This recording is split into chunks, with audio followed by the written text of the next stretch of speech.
Ned Yost is back with the Royals organization. What do we think about it? We'll tell you in this edition of Locked On Royals.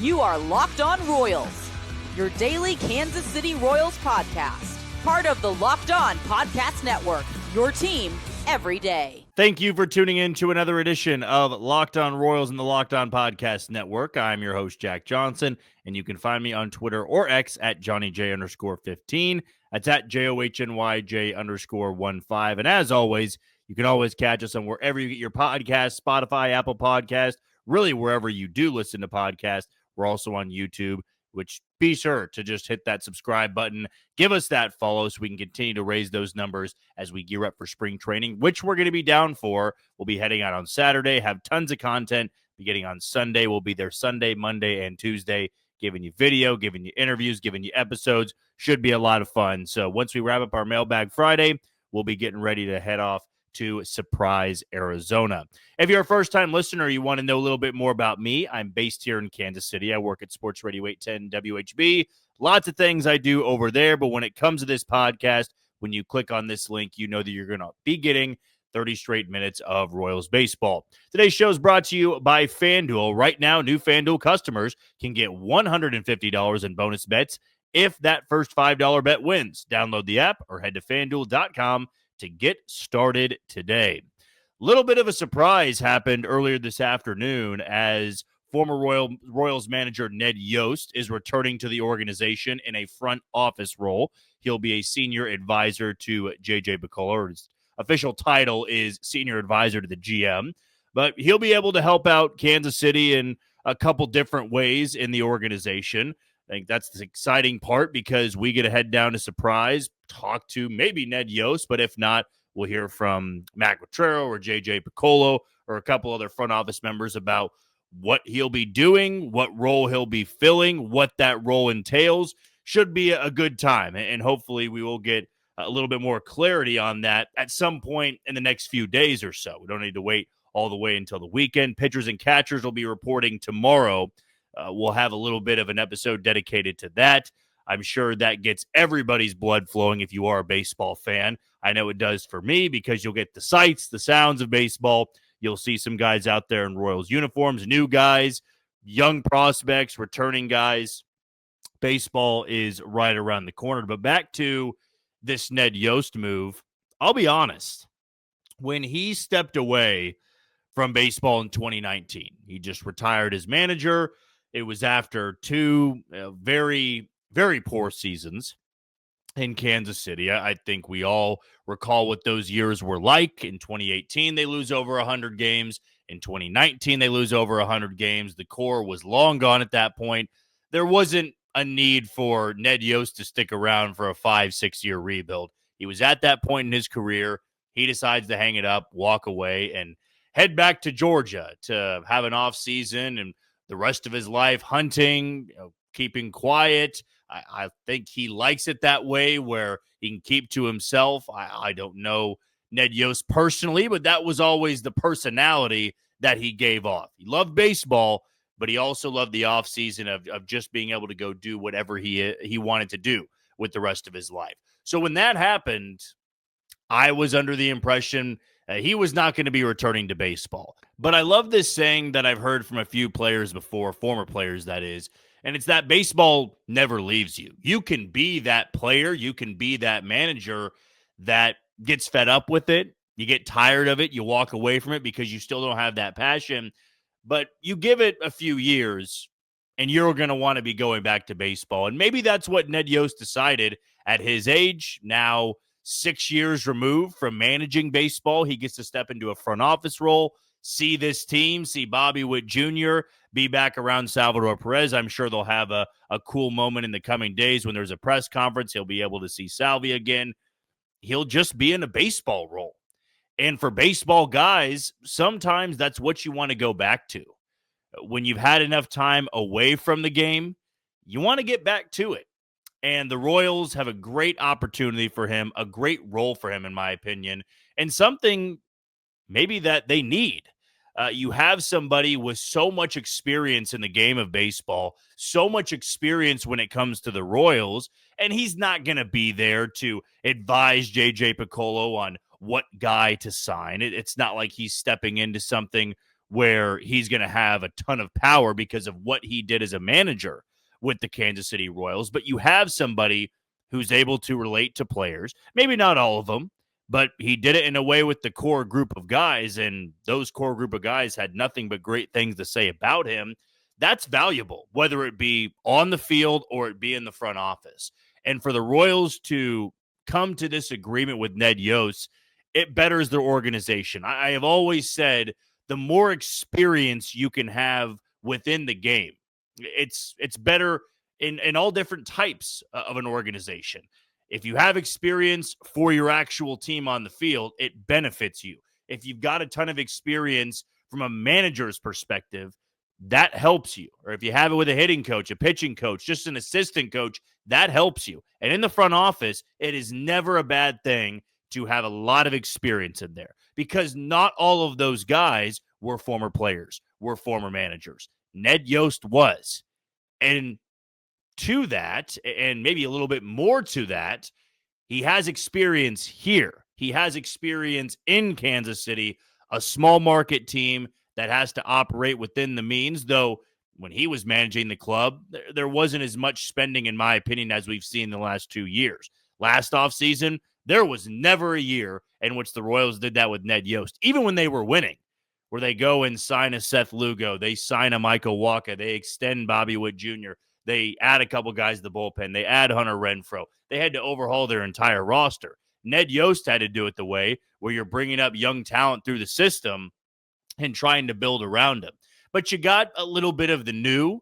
You think about Brian Bridges last year coming to the organization. J.J. Piccolo now a couple years into being, the acting GM, the president of baseball operations, whatever his true title is. We know he runs a lot of things there. You have Scott Sharp, guys that have been around the organization for a while.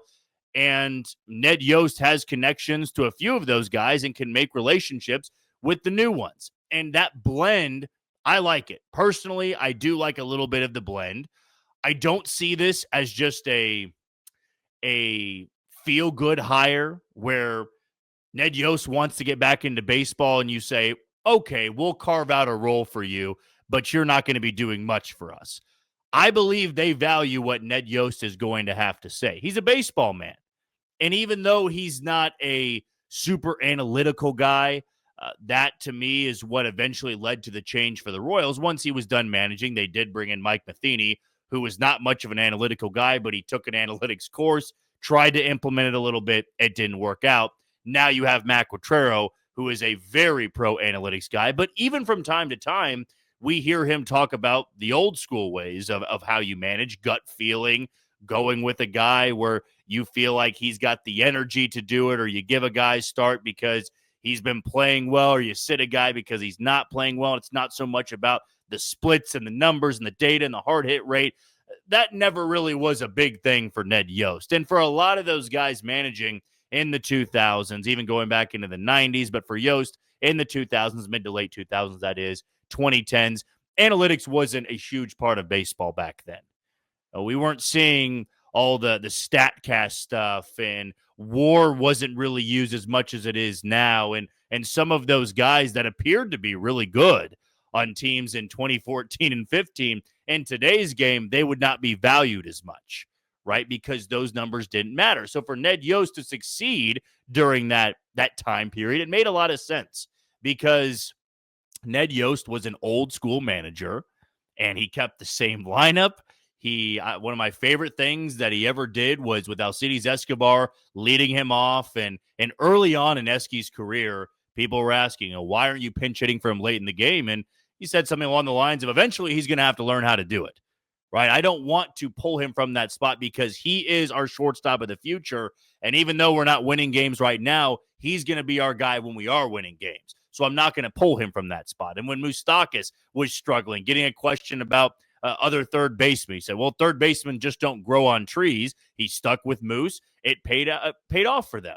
Those are all things that made him a great manager, sticking with with his guys, having their back. And it doesn't always work out in baseball like that. Let me be very clear.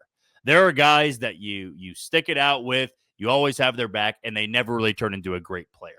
Yost had a few of those in his time that he really wanted to give them multiple opportunities, and it didn't work out, whether that be a guy in the rotation, whether that be a guy in the bullpen, whether that be a guy in the lineup.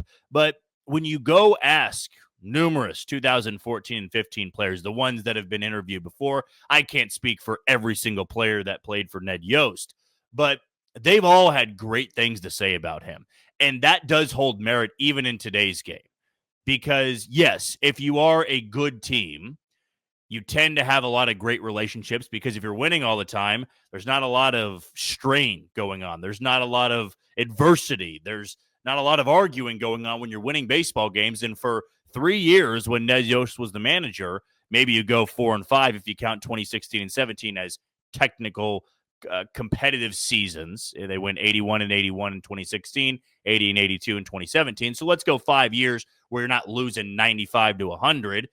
You get along with a lot of the guys that are there. Whereas in 2018 and 19, you're losing a lot of games. There's young players. It can be hard to relate to everybody. But when you hear that, great players, former players saying, I love playing for him. He was the exact guy we needed. And even somebody like Salvador Perez, who loved Ned Yost, to have him back and have that relationship, that resonates with the rest of the team, right? That can spread across the clubhouse and going, this guy was an integral part of making me who I am today. And then there's that level of respect of having having Ned Yost and then Matt Quatrero in the clubhouse as well. So I like the move.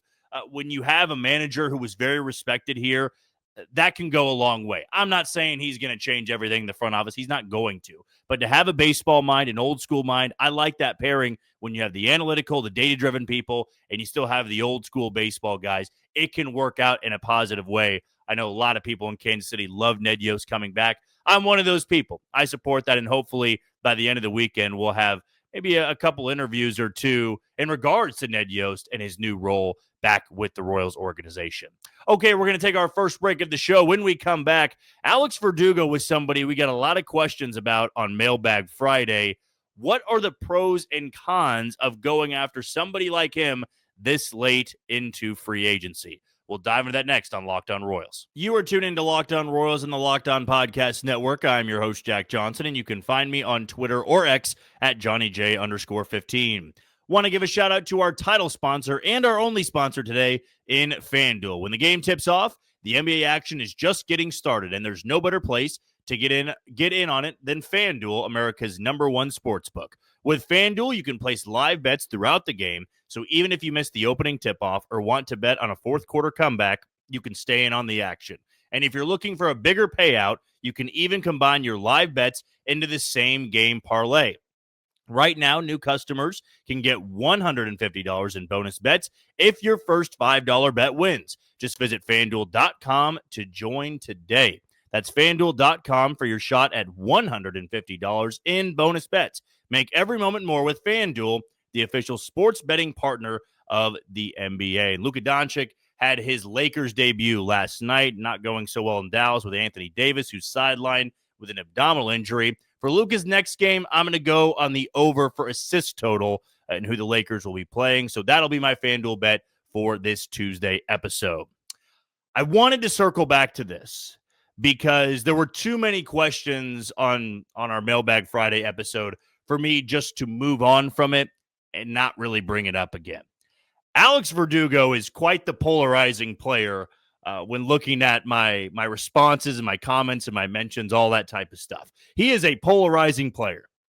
You would think somebody that got this much interaction was one of the higher priced free agents out there when you have so many people that are very pro Alex Verdugo and a lot of people that are very no on Alex Verdugo. And look, when you're this late in free agency, there is not a perfect option. And I read this article from Jeff Passan this morning over on ESPN, always just does phenomenal work. But he's going over these free agent targets. And one of the things he brings up is it's a very thin group who's still out there, but it was always a thin group to begin with. And this goes to the beginning of free agency and why I think it's important for me to bring this up when talking about the offseason plans for the Royals. When J.J. Picollo said a middle-of-the-order bat, I believe there was serious intention to go out there and get a middle-of-the-order bat. But then when you heard they want to do it through trade and not through free agency, you got a very strong feel that they're not just going to go spend money on somebody in free agency because they can't land somebody through trade. Now, it's a little bit more difficult. I still don't believe they're going to throw money at somebody because they promised a middle of the order bat and somebody's going to come into camp ready to go and compete for a spot. I don't believe that to be the case. But there is a world in which J.J. Picollo does give money to somebody because the trade market never materialized and they want to add an extra bat to help out an outfield that's very, very grim looking. MJ Melendez, Kyle Isbell, those are two guys that have their benefits, but also have never really proven to do it at the big league level for an entire season. Kyle Isbell's got the defense. The bat has never come around. For MJ Melendez, the bat has never come around. The defense has never really come around, though he was a little bit more improved out there in left field last season. Hunter Renfroe had a spurt in the middle of the season last year where he was productive, but he wasn't healthy enough, and it was a bounce-back year for him because he was a very below-average player in 2023. Those are your three starters right now. So who do you turn to? Who is the answer to help out that lineup? I've brought up numerous guys. And if we're being honest, every single player I've brought up that wasn't an Alex Bregman, a Jurickson Profar, or an Anthony Santander was shot down because it is underwhelming. I'm very aware of the fact that the guys that are out there are not difference makers. They are not going to be the answer for the middle of the order. And at this point in the offseason, one day before pitchers and catchers are reporting, if you're going to acquire somebody through trade, it's going to cost you a lot. Taylor Ward is somebody we have mentioned maybe 100 times this offseason, and even going into the regular season last year because the Angels were thinking about moving him at the trade deadline. He's going to cost a lot. And with the Angels signing Kenley Jansen, it's very clear that they're not wanting to sell going into the year. Maybe you revisit it at the trade deadline. I've thought about the Giants and Mike Yastrzemski and Lamont Wade Jr., two options that would be an upgrade for the lineup. Maybe they're asking a little bit too high on what the Royals are willing to offer. So you have to take those off the table. When it comes to free agency, you've got Mark Canha, who has favorable splits when facing left-handed pitchers. You have maybe Adam Duvall, again, like Canha, favorable splits against left-handed pitching, but had a really down year in 2024, hit sub 190. And even though he can play a little bit of defense, he's 36 years old. Canha is aged as well, 35, 36 years old. It brings me to Alex Verdugo. Like I said, Alex Verdugo is a polarizing player, clearly, in the comments on YouTube and in Twitter. I see both sides. I really do. Alex Verdugo is 28 years old. He's looking for a one-year deal. Nothing about that screams detrimental, right? If the Royals were to sign Alex Verdugo, as I'm doing this podcast, to a one-year, $6 million deal, it would not be the end of the world. And if you look at the numbers from 2019 to 2023, he was an above-league average hitter. He had 4 straight years of an OPS plus north of 100, which is the league average. He is good defensively. He had a down year in New York, a really down year in New York. And Yankees fans certainly made him know about it. He knew about it already, but they're piling on top of him. And this is not somebody I want to throw he's playing in New York where the lights are really bright and it's a different expectation. The dude played for the Dodgers in LA and the Red Sox in Boston and was a part of one of the biggest deals of the 2020s with Mookie Betts going to the Dodgers, and he's the one that went and returned to Boston. He's dealt with high levels of expectation. But if there's one guy that you really want to count on a bounce back for, that's the pro with Alex Verdugo. He would be your best option left in free agency simply because of age and because of defensive ability. He is a good defending left fielder. He would be an upgrade over what MJ Melendez looks like out there defensively. Even MLB Network put it out there that Alex Verdugo is a guy they'd like to see the Royals sign because of that energy, because of that flair. I think it was Greg Amsinger that said it, leading off Bobby Witt Jr. hitting Verdugo in the 2-hole. We all know that Jonathan India is going to lead off likely for this group. Bobby will hit 2. Alex Verdugo could be a little bit of an upgrade for the bottom of the order. The numbers in 2024 were not good. Do not get this twisted at all. You are not going into a free agent acquisition like this saying, we're signing the 2023 Alex Verdugo. No, you're signing the 2024 Alex Verdugo, and the money involved in that is going to reflect the deal. So the pros of it, the age, he's under 30. He's one of the few guys left out there. In fact, Gavin Sheets just signed. So I believe among outfielders, Alex Verdugo is the only one left under the age of 30. The two other options are 35 and 36-year-olds. And Duvall hit sub 200. Mark Canha doesn't really play the field anymore and has no pop left in his bat. He does get on base more than Verdugo did in 2024. But again, the age is a bit of a concern. And when you're talking about a bounce back player, 35 and 36-year-olds have a hell of a time bouncing back, more so than 28-year-olds that had 4 consecutive years where they were a league average bat or better. I understand the negative side is maybe the hustle. Somebody brought that up in the comments of, him getting yanked in a game by Aaron Boone because he wasn't hustling. Yeah, that's not a good look. Don't get me wrong on that. That's not a good look ever when you're dealing with a player that has to get pulled because they're not having, a little bit of hustle, 70% hustle, 80% hustle on a ground ball to second base. We've also seen a lot of guys in baseball dog it down to first, and they're not pulled from the game. Really comes down to how you're playing, how your team is playing at that point, and if your manager wants to send a message.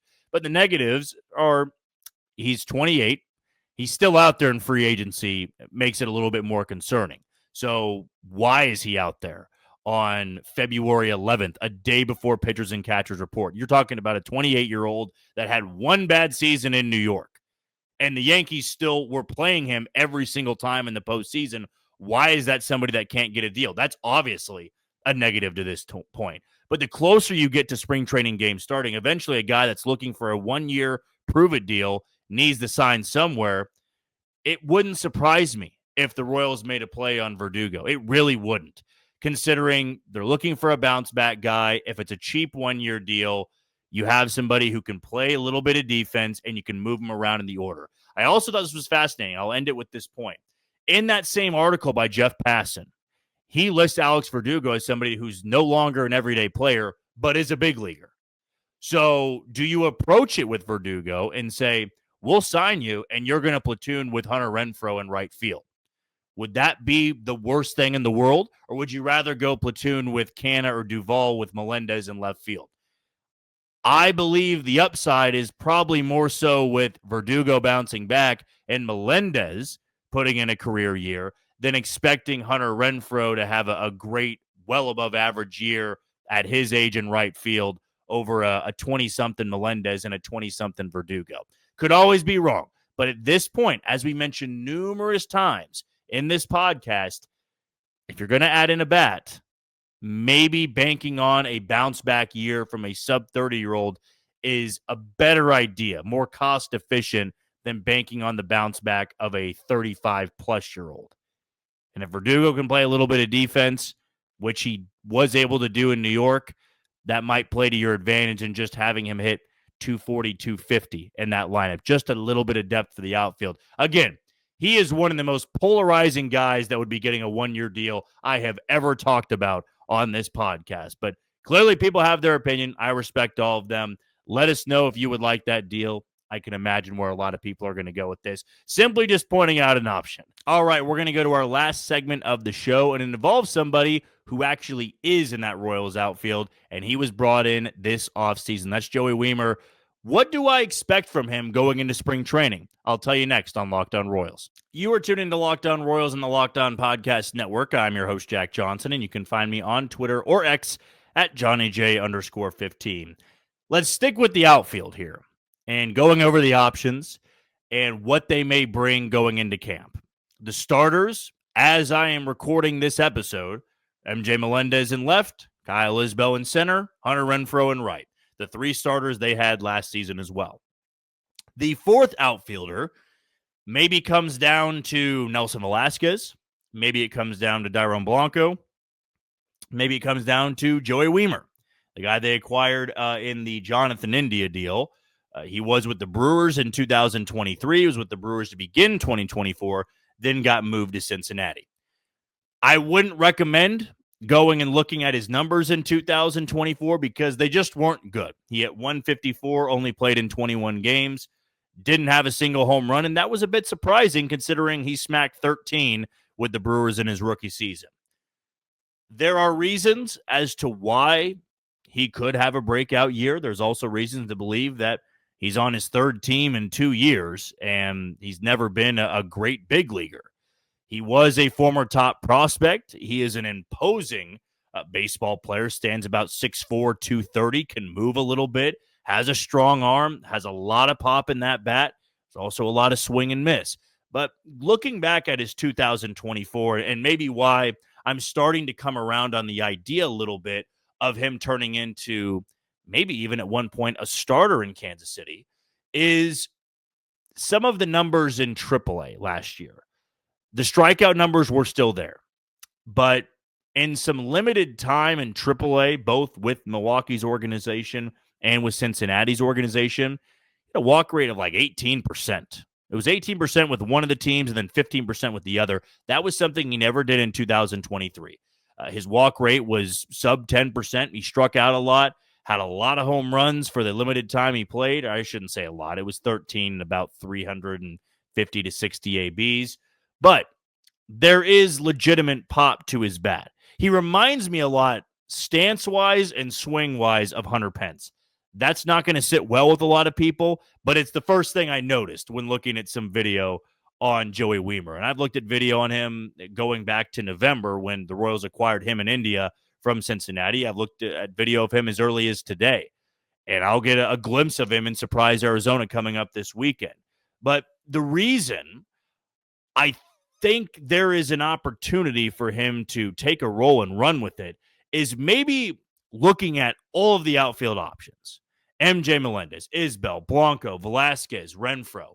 Though Wiemer's not going to have the numbers to back it up from last year, the overall makeup of the player might have the biggest upside. He stands 6'4", 230, as I brought up.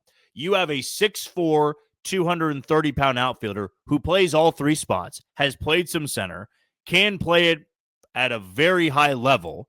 He's quick. He's got an incredibly strong arm. There's a couple clips of him gunning down people from right field in 2023. A lot of the great highlights you could see from him because there was a month or two he really tore off with Milwaukee in 2023. They were good highlights. They make you believe in somebody like Joey Wiemer. But when you have a 6'4", 230-pound center fielder that can run it down and has the power to hit it 430 feet at 110 miles an hour, that's something you can notice. Now, MJ Melendez, he's got that type of pop. We've seen him have it before. He's not as athletic as Joey Wiemer. He's not as quick as Wiemer is in the outfield. Their arms are comparable. I would say that with Melendez and Wiemer. With Blanco, he's not as quick as Dairon Blanco, but he's got more power. Maybe by the end of it, when you look at the AAA numbers, a better eye at the plate. He's still got to prove that he's got that eye at the plate at the big league level because he's never done it. But sometimes when you look at freaks like that, and I believe you can call him a freak when you're 6'4" and 230 and move like that, people want to believe in you. People want to bank on the upside. And with a slim outfield, why isn't there a world in which Joey Wiemer and Kyle Isbell platoon in center field?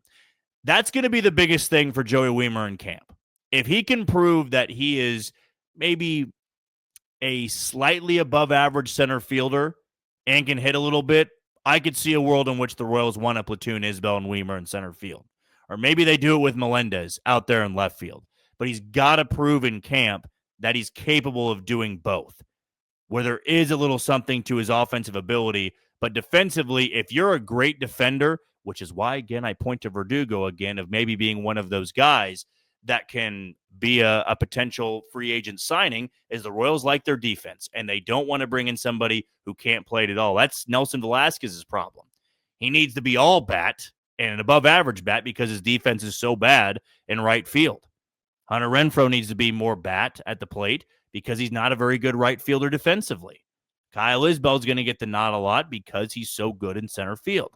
Melendez, if there's no competition, he's going to get there purely for the upside of his bat. But defensively, even though it was an improvement in 2024, he's still not a good defending left fielder. Wiemer has a couple doors that he can open in camp, and I, for one, am pretty excited to see what he does look like because clearly the Royals have some value. They saw something in him when acquiring Jonathan India, and maybe they believe he can be more than just a fourth or fifth outfielder coming off the bench in 2025. All right, that's going to do it for another edition of Locked On Royals and the Locked On Podcast Network. I've been your host, Jack Johnson.